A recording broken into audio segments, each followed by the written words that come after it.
it was only a learning for us technically. It was no earning, but only learning. Noastrix office, Noida, and yeah, today they are working from home, so there are no people at the office.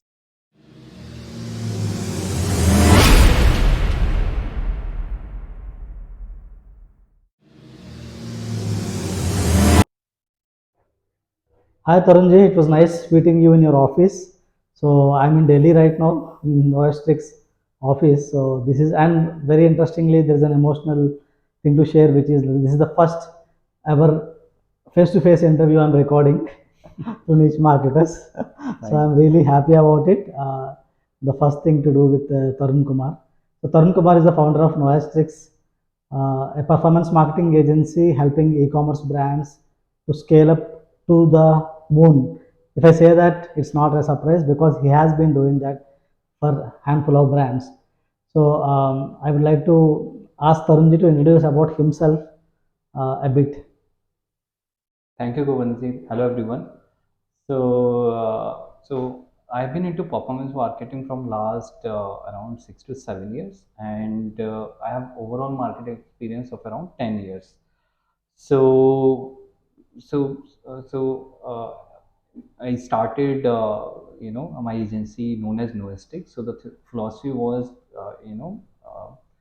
that wherever I used to shop or I used to visit any brand store, so you most of the time would find that 30% or 40% flat off, and then in very very small text with a asterisk sign it will be like not valid on new stock or not valid on this category that category. So I was like, you eventually in big font size you would see the sale, and then eventually you realize that it's very limited. So from that concept, I realized that there will be no asterisk sign from our side. If we are not able to perform, we will, we'll be honest about it. We'll tell that probably this is the kind of value proposition we can add instead of exaggerating. And so that has been our core philosophy from the day one, that uh, deliver something which you can promise, and this is something 90 to 95% we are able to do so far. Yeah. That's awesome. I came to know about the meaning of Noastrix. First time, I did not, I was interacting with you from quite some time, but I did not ask you about this thing. Maybe I felt like this is something bit techy. हाँ थोड़ा सा techy angle से आ रहा था, but yeah, no, it's not completely techy. I got it right now. So when did you start Noastrix, Tarunji? Like what was the point? When did you start that Yeah. your agency? So actually, I mean, I was working in Amazon, and so I already worked there for 2.5 years, and then I moved to a very small organization. It was more or less in a profile of e-commerce studio manager. So it was still relevant to e-commerce domain, and it has a good potential in terms of you'll be interacting with a lot more brands directly, because every brand would need e-commerce shoot, right, if they want to sell on marketplaces. So it was an interesting profile, so I got into that job, and it was amazing. But at the same time, since it was a very small organization, and there were a lot of operational challenges happening there, so I worked there as in the capacity of e-commerce studio manager. But somehow, let's say even the model is not coming, or makeup artist is not available, or any SKU is missing. A lot of factors which are not in your hand, and since it's a very small organization, so SOPs was not there, and it's a very very unorganized. So, and overall management was also not supportive in terms of clarifying it or making it smoother. So eventually I was responsible for each and everything, even if I am not directly it's not in my control, because I mean, I do not manage. I never used to manage the model management, or the other resource management. I was directly, more or less, I was directly communicating with brand for sales only. Yeah. But eventually all the operation factor was also affecting me, because I was the POC. So everyone would brand will ask me about those things which I'm not directly responsible, which was something very Annoying. I know it's a challenging, of course, but at the same time, I had no control. So it was very, very overwhelming. But within 3 months, I also realized that the somewhere, since it was not organized and stuff, so it was a bit too much for me, to be honest, because it's it's not about how much responsibility you can take, but until unless you do not have any control over those things, you cannot. So if you are responsible but you cannot affect the deliverable, then it becomes never ending situation. So that time I thought, since I have already worked in Amazon, so there my profile was B2B. I used to interact with a lot of businesses, retailers and stuff. And in retailers, primarily my interaction was majorly from Marwadis, the business community. And it is said for Marwadi community, if you can do business with them, then you can do business with anyone, because they, whenever they speak, they mean business. And that's something actually gave me enough confidence that I can start something on my own.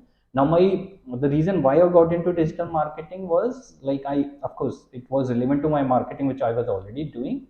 At the same time, I had this brief idea that it would be regarding metrics, it would be generating some sales revenue, those stuff. So I've always inclined to any space where theory and metrics mix. So for example, I was very good in physics, theory plus metrics. I was very good in physical chemistry, again, theory plus metrics. So stoichiometry, all those calculations. Then I was very good in finance, again, metrics plus theory. So here also, marketing, theory of marketing plus analytics, that becomes eventually performance marketing, a forte somewhere. So yeah, so that's what I got into Started. digital marketing. And from the day one I have registered this company, though we start getting bigger team after 2 years. So it started as a one-man company. Yeah. I, I mean, I'll not say one man, because me and my wife both are the founders. Okay. So I mean, it started as a like zero employee company, of course. But Family business type का चालू family है. business, correct. एक proper आप बोल सकते हैं कि वो एक लाला company type से we started it like that. But slowly we also learned, because we were new to this space entirely. And slowly it has picked up to a point that we are now have full-fledged office. And we have around 15 folks in our team, Yeah. working for performance. And also you operate remotely also with your workforce. That's one more thing interesting. Yeah, so we now multiple we have hybrid culture is there. So we have incorporated hybrid model now, that Because of the situation. work Yeah. from home, work from office. But it's also important to meet our team in person. But they're doing work from home, so that's also all right. So we are doing a hybrid model. Yeah. Yeah, awesome. So, what kind of clients you were working with initially before you decided that you want to not pick up e-commerce as the thing, or you want to go fully deep with e-commerce? Correct. So, see, initially, just like everyone, I was also trying to figure it out. So, started learning digital marketing more or less, on the job. I did join one online course, and I sort of completed it 2 to 3 times just to understand what are the concept and stuff. Then, so I started from social media, organic social media. My first project was for one of my existing clientele, because I was working in e-commerce studio manager. I had a lot of good connects with different brands from day one only, from first Jan. So I think my company registered on 30th December, and on 1st Jan I got one client. So the day one, literally or technically, if you could say, from almost day one, we had our one client on board. And they required organic social media services, and followed by another client. They also required this organic social media services plus Quora posts, a bit of content writing that started. That was my second client. They were into movers and packers. So again, non-ecom, but the first one was in ecom only. They were into these t-shirts and trousers and stuff. So, and my third client was ecom, and that was hardcore, performance marketing Okay. client. Okay. So that's where we actually, so it was a very small client in terms of budget. We were spending 60,000 a month, so Mhm. it technically becomes 2,000 per day, and it sort of again came from a referral. Okay, so from it was only a learning for us technically. It was no earning, but only learning. But and since my background was such that I worked in Apple and then moved to Amazon and then worked as the e-commerce studio vendor. So offline retail, online retail, and then sort of merchandising as shoots, and finally getting to digital marketing. So my overall journey also was very relevant for e-commerce, Mhm. from that perspective. So it made sense that let's focus only on D2C. So we Okay. started focusing majorly on D2C, which is true till date, and probably only out of 10 times one client could be non D2C, which happens rarely. Yeah. Okay, so somehow, yeah, like this question was like clear. Like many people, but things like they think like we don't have a niche from the day one. They think like because it's not tough, it's not easy to figure out your niche.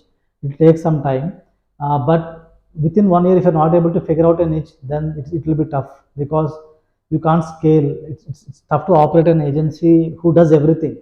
Nowadays, if someone is saying you're a digital marketing agency who does everything, then people will think that यार इन लोग को ज़्यादा कुछ पता नहीं पता होगा, except you are a boutique or something like ना, you are a hardcore agency with so many manpower and all expertise and all, तब हो सकता है, or else people will not believe you that way.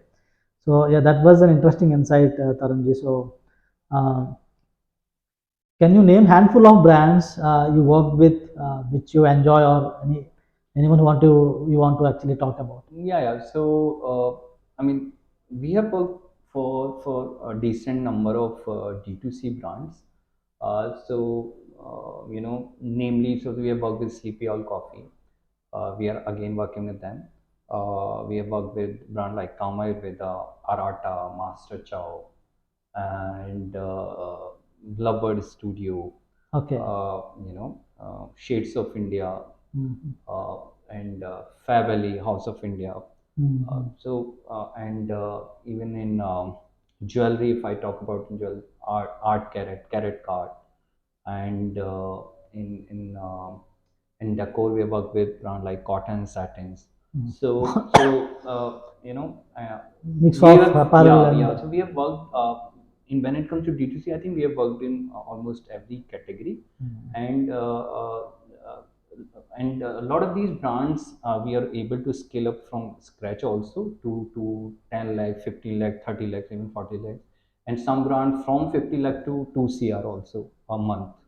I'm talking about monthly revenue. So we it will have, be really tough to yeah, start with someone who is starting with performance marketing, because those clients have their own apprehensions and correct. challenges because they're new to this. They assume that maybe it's not working fast, so that can be really really challenging, and that's something very commendable. Like bringing up a brand up from zero to scaling it up is not an easy task. Yeah, so I would always say that a brand already at a particular stage, it's easier to move to a next stage rather than a brand which is starting from scratch.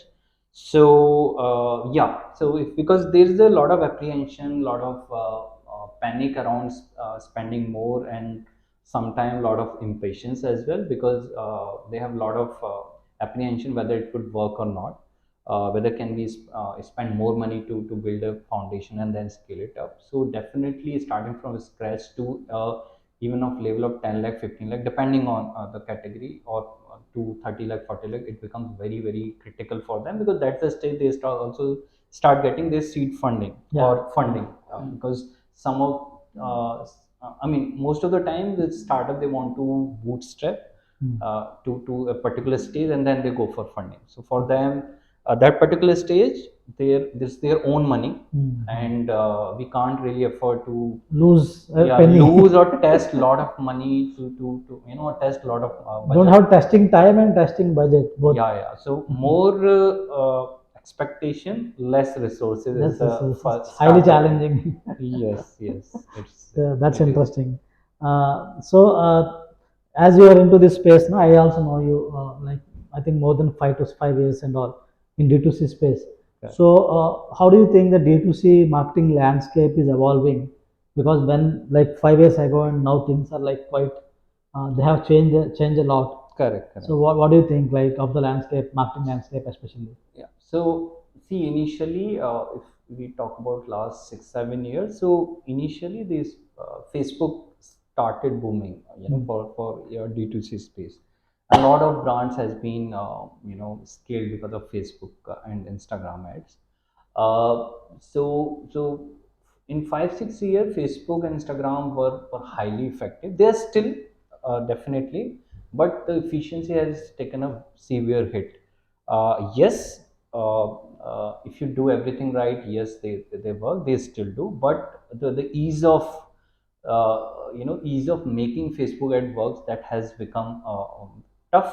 When I say tough, yes, you need a lot more testing in creatives, ad copies. You need a very good user experience, which initially people or brand was not very much focused to. Not every brand, but they still could afford a substandard graphic or substandard website. But now it's a cut of throat competition. You have to be good in content, website, offer, product. And since the cost of advertising, performance marketing has increased a lot because of this platform media buying rate increase in CPM, or increase in CPC, and even in cost per visitor.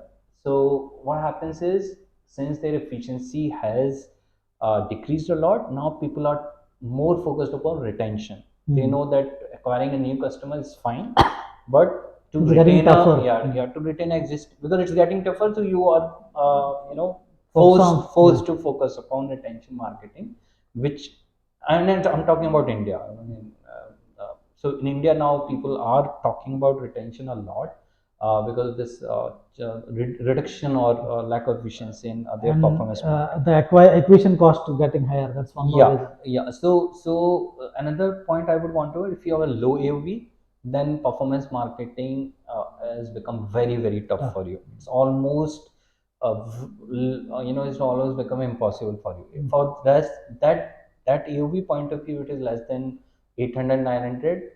Marketplace has worked better for most of That's the only cases. about economies of scale, and they just want to Yes, sell for more. most of the cases. So, for example, T-shirt, probably you could still try to get by from Facebook, Instagram ad, but when it comes to FMCG in this range, until as your product is not good or they have a good retention, you cannot survive. So, until, of course, if you have a deep funds, then you can still sustain. But I'm talking about those the context where your funds are limited. If you have huge fund, then then there is, you can sustain for years, and you can build upon brand, you can build a huge customer base, and it will start working. But I'm talking about brand who are startup, they do not have a deep pockets. So yeah, and so these three major key: reduction efficiency of Facebook, Google ad, marketplace has become more and more prominent, important for your scaling of D2C brand. And third would be retention. People are talking about retention if they are going for if they're going for their The website long channel, run, yeah, if they're trying to think long of term, long and run. website channel Yeah. sales. Yes. Definitely, I think there are a lot of challenges which are coming up. Like B2C brands also have to evolve, and they need to think outside the sales box. Like most of the brands just merely think only sales. Correct, Everything correct. doesn't turn out to sales. They need to build the brand. They need to Right. focus on the customer loyalty.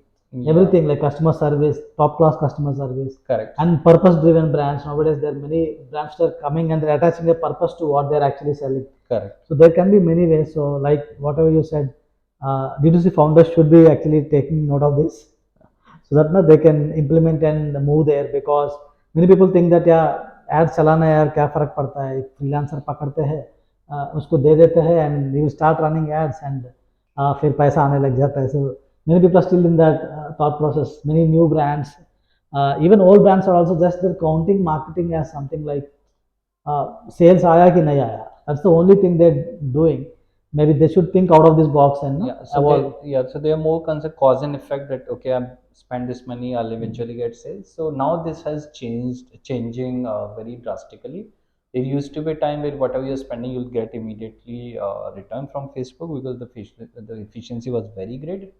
But now the Most of the brands are advertising on yeah it, so the quantum or incremental effect has got reduced.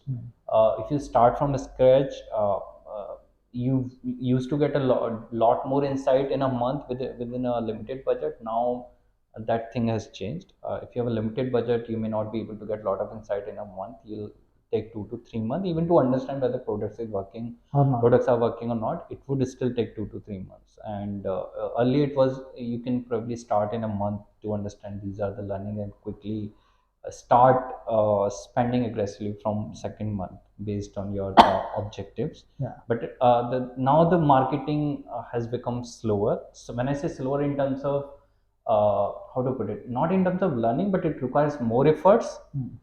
And the moment of sales will become will become uh, uh, I mean, the movement will be there, but the learnings are would be very limited.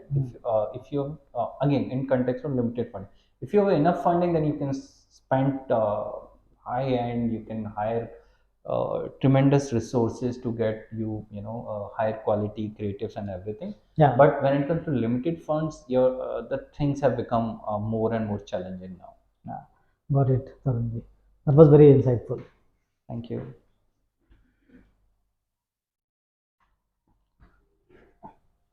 So the next question is about.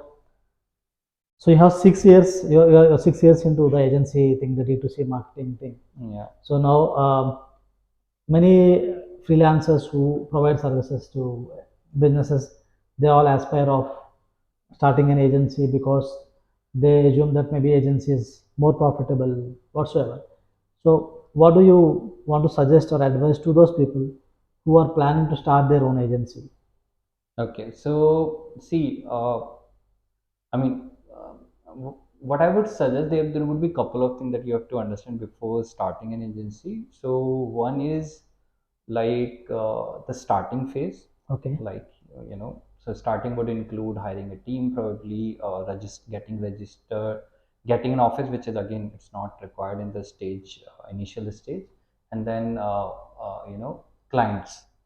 Right. So clients to deliver them, you should have resources, team, and then of course a basic official registration and everything that's needed in the initial stage where you're just kicking off, when you have already have know how to deliver the services.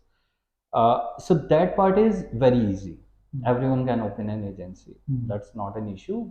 Getting a client will become a little tougher, but even if you are able to get client, let's say you have a good network or you have a good rapport with some folks, they can definitely offer you a chance of servicing them.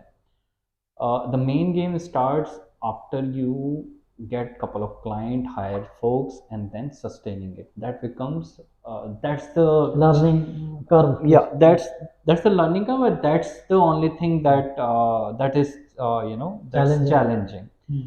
Sustaining, so because when you start a work, you have everything, then the challenge that you would see first is SOP.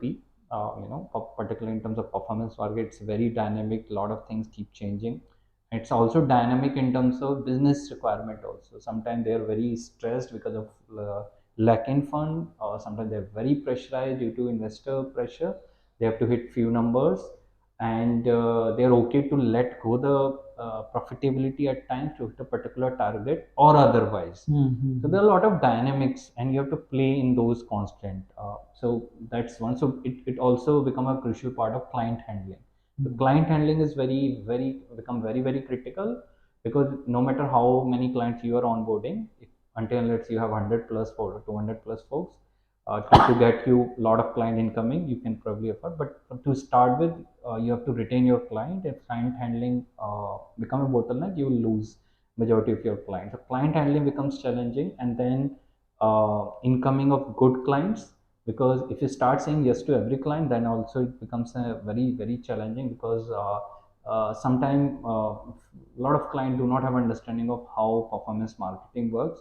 they would expect that they've invested X and immediately they would need a return out of it. That's Yeah. not something. Mm-hmm. It's there. I mean, when you start something from scratch, it takes a lot of time now Yeah. to reach to a stage where you can actually say that you have greater momentum in the brand. uh, Third is very important, staffing, finding the right source, which is something a very, I think it's a two I mean, every agency owner is talking about it. They feel a lot of So challenges, burning challenge. Yeah. yeah, in hiring the right source. Understandably, all the good resource become one, most of the time they become agency owners, and very few resources are available for us, and even those resources, good resources I'm talking about, they're very few. It's difficult to retain them because understandably they can, even as a freelancer, if they work for one or two clients, they can definitely earn a good amount of money. So it's industry like that. If you're a big agency, then definitely you can hire a big team and accordingly cater to those kind of services. So staffing and client handling, and of course client acquisition, these are the two three major things that you will face challenges. And there are a couple of ways to sort of offset that. One, you have a lean team and they can deliver high quality and high ticket size client, or you have a big team and you can have very huge number of small size client. Or third, you have a huge networking capital, so that the client acquisition is not an issue, and you are able to do a decent client handling. That also works. Of course, when you have a good number of clients, you can also hire a good good skill set of sort of resources. Yeah. Yeah, one more thing, but Tarunji, like I felt, no, whatever you mentioned, apart from that, I felt like the challenge is like anyone who's a freelancer who's starting up an agency, he will immediately incur this overhead costs. So I believe that maybe in a coming 6 months or 1 year, it will become a challenge for him of managing the cash flows because हो सकता है कि वो negative में भी चला जाए.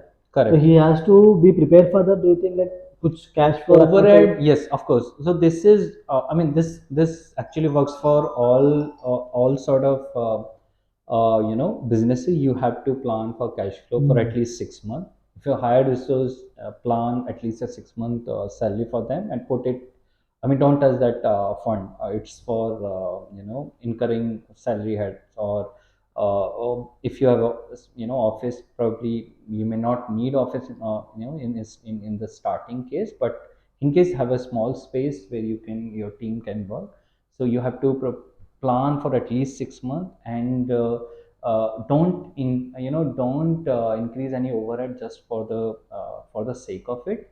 uh, Nowadays client understand, and they're majorly concerned about your deliverables instead of how big or small your office is. They're more concerned about your focus on them and their set of services. So that becomes eventually a part of client handling, and they're also very focused about how much scaling you could provide, and how much honestly you could give the projection also, because initially when client onboards, they come based on your profile as well as your promises.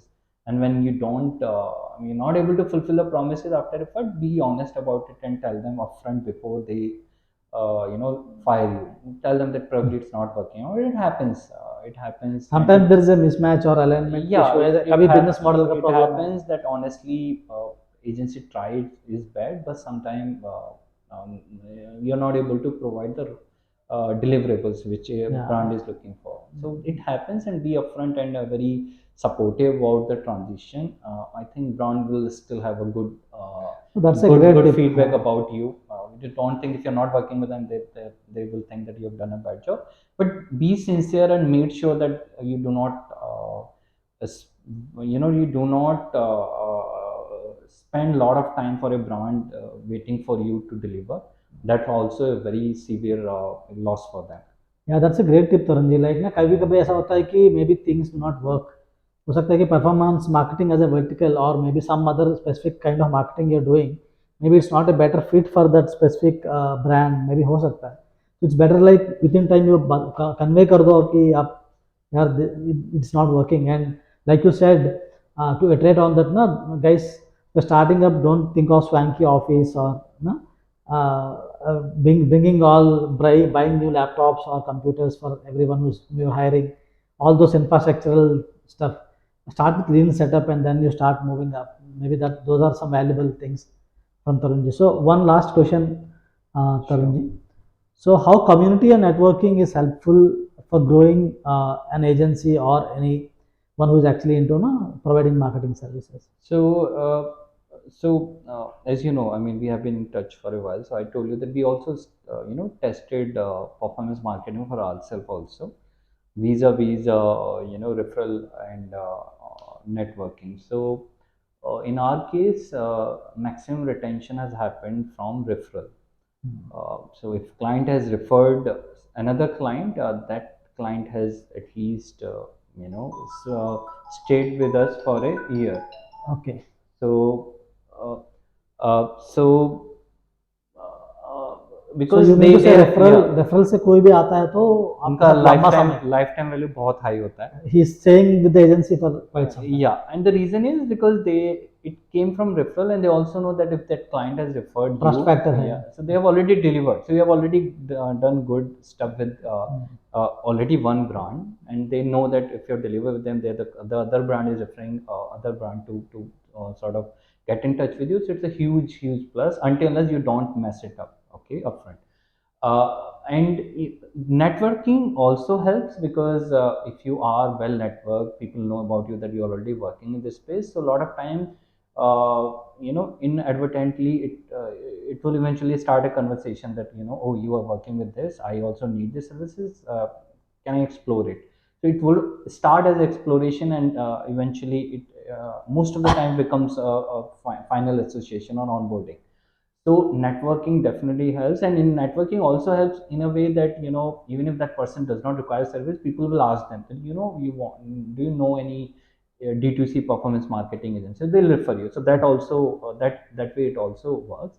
And even that's also a very good source of business, because it's as good as referral only, from brand to brand, and this would become a probably a fellow colleague, to colleague, and then they'll refer a business. Now, when it comes to this, paid marketing, when we have raised, we have, I mean, started doing that and got a lot of leads. So we realized that, since it's coming from paid, people will a lot of apprehension and queries to understand. Yes, few clients would still be there for with you for a longer period of time, but a lot of times when you start paid performance marketing for yourself, since they have came from directly through it takes a lot of time to convert them, because they would need a lot of assurance. So that phase get totally wiped off when they came from referral Referral. or networking. And this phase can take up to, in my case, we recently onboarded a client, a high end client, who took 9 to 10 months to sort of take a decision. So so this That was lady, very huge. yeah, so this lady connected with us 3 times, and one was she was like, that it's not working great, can you just have a look and audit it? So we did, and she was like, what sort of expectation you have a first scope. So I was like, I think we can do 20-25% better. And since they were already doing 200 plus orders per day, they did it. I mean, she didn't want to take risk to transition from one agency to another, and probably afraid to mess the current flow. Then they again, she came back to us. Some fluctuation was there. Again, she was like, how can we go ahead? So I was like, see, most of the things they are doing okay. There's again a scope of few improvements here and there, but it will not be, it will not be too much of a difference. Yes, the overall strategy would change, and we have to work hard on retention part as well as website improvement. So that also she was skeptical in second instance, and in third instance, after thinking, she simply came and were like, let's start work. So, and this is for paid marketing lead I'm talking about. So so So we the difference you're actually trying to tell the difference between a referred client and someone who just came like Yeah, that. yeah, and it's a So good ticket size. it takes it a lot of time to establish the trust because they have to spend a lot of money. They'll be apprehensive about if this brand, this agency will deliver or not. Correct, Because correct. it's a big decision for them, so it takes a lot of convincing for Yeah. them So to. in a way, whatever rapport building that we had to do after in 3 calls, that's already built up when you get referred, or you're coming. I mean, that person coming from your network, Yeah. and it also happens. Quick one point. So small ticket size client can easily come from paid marketing, and they'll go back also easily. Yeah, They're not patient. They want quick they're just results. They shopping have, around. yeah, they have limited understanding of marketing works. Most also it also doesn't work in our favor. But a big client size takes time, and they take months to get converted because they do not know you. So that time is taken for rapport building. That phase is complete. Why does someone come from Sometimes it may referral? happen that no, they're already having an agency they're working with, they're not happy, Correct. and उन लोग लगेगा कि यार मैं एक गड्ढा से निकल के दूसरा गड्ढे में नहीं गिर रहा हूँ ना, वो एक Yeah. माइंडसेट होता है हर किसी Right, को. right, right. So that's also possibly happening. Hmm. So yeah, I think Tarunji, that was very valuable insights from you. And for anyone who's watching this episode, Noastrix is an e-commerce marketing agency. They have this expertise with performance marketing. So you can, if you have a requirement, you can always contact. All the details will be in the description of this video. And if you are a marketer also, if you need someone who is really good with e-commerce performance marketing, I can strongly recommend Tarunji because he has worked with some clients who I also know personally. So that way I'm confident that they'll be able to deliver the results. So thank you very much, Tarunji. Thank you, Govindji, for your kind words. Thank you very much.